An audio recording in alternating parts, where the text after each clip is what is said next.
Welcome to the AFR Saints channel, where we provide you daily content on your favorite team, the New Orleans Saints. Do us a favor and hit that subscribe button. Be sure to leave your comments below and smash that like button. Who dat? The Saints have their bye this week, and so it comes at a good time. You're 5-5 on the season, and as you all know, a disappointing loss in Minnesota. Last year, coming off the bye, the Saints won 3 straight games. And if the Saints were able to replicate that performance this year coming off the bye, they could effectively lock up the division. Because your next 3 games, as you look at it, of course, you'll be at Atlanta, you're home against the Lions, and then you're home against the Panthers. So 2 of those games are divisional games. And yes, you have another one against the Bucs and the Falcons down the line in weeks 17 and 18.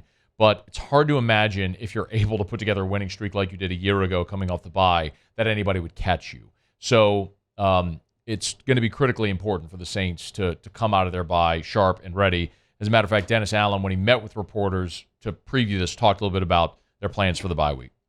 Look, first and foremost, I told them, I want you to get away. I want you to get some rest. I want you to work on getting your bodies and your minds back and get ready to make this stretch run. That's what this is about. You know, we did the same thing last year and, finished off winning 3 out of our last 4. And so we've got to kind of, hit the reset button just a little bit and, come back from the bye and be ready to go, for this stretch run. Of course, we know the Saints offense has just been very disappointing.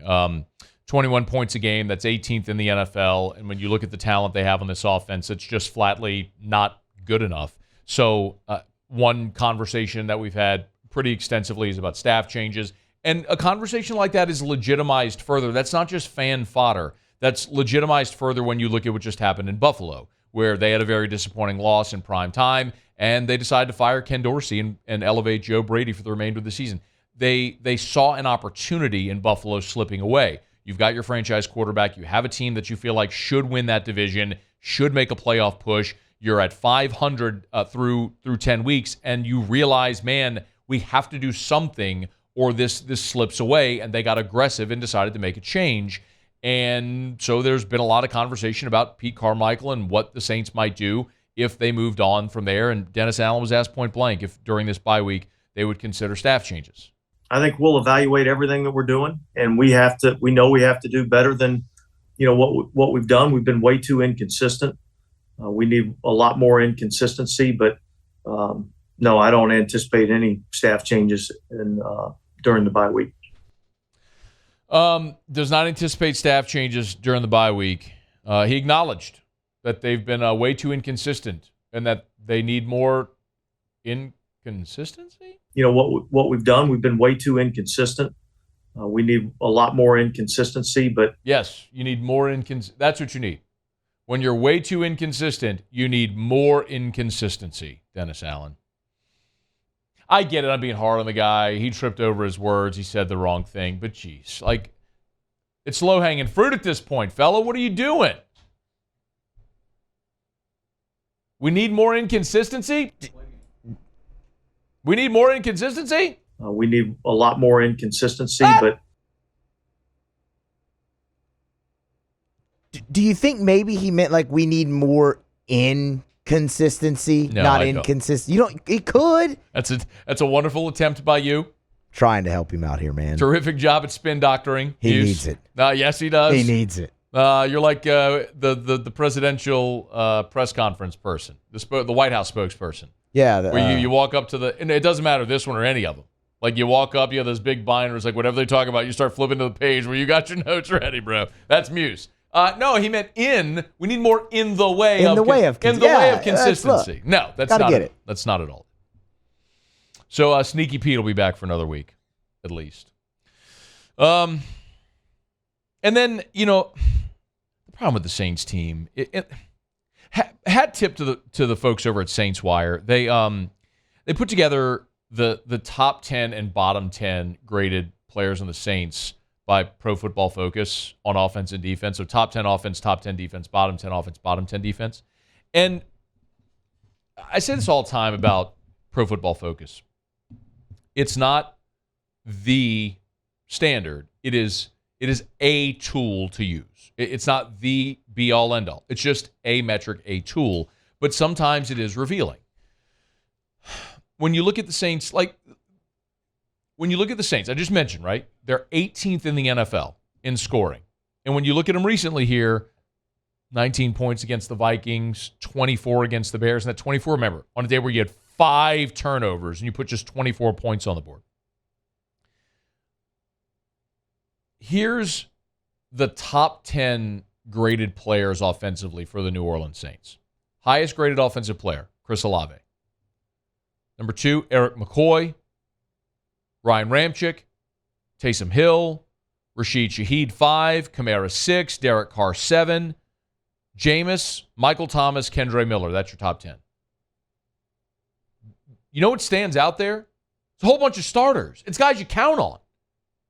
Olave, McCoy, Ramczyk, Taysom, Shaheed, Kamara, Carr, Michael Thomas. It's guys you're counting on. Or your highest rated guys, which is great. That's a great thing. You should be doing better. The bottom 10 on offense, look at your worst graded players offensively. Your worst graded player offensively is Adam Prentice. It's your fullback who barely plays. Keith Kirkwood, Jimmy Graham, Juwan Johnson, Tommy Kramer.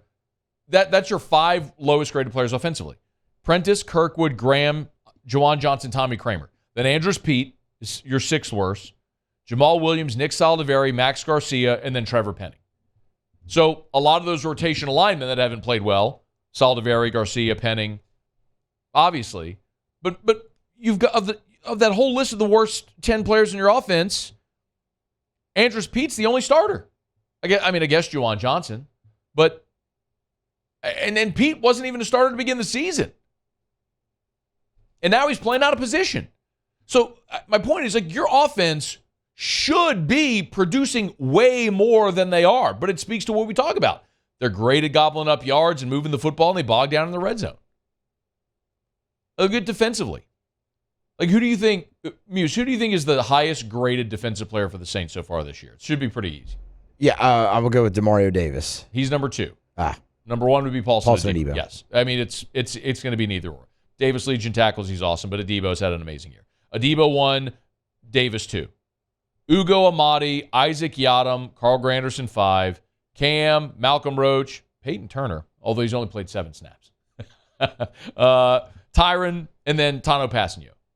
Your bottom 10 defensively, Kyle Phillips, who's played in 1 game, Sorensen, who's played in 2 games. Alontae Taylor surprises you because he had such a good rookie year, but he's your 3rd lowest graded player. Brian Brzee, your 4th lowest graded player defensively. Jonathan Abram, who's only played in 2 games. Marcus May, 6th. Nathan Shepard, that's disappointing. Pete Werner, 8. Foskey, 9. JT Gray, 10, who's only played in 1 game. So there's a lot of disappointing on defense and some contributors with Taylor and Brzee and May, Shepard, Werner. That's disappointing, but that speaks to the issues you've had defensively, right? You have this reputation of being this great defense, but you're not. You're great in the second half, but you're bad in the first half. So you average it out to be an average defense. Can they find a way to maintain consistency or more inconsistency? We need a lot more inconsistency, but you're getting it. No, I was going to make a joke about DA being an appropriate nickname. Never mind.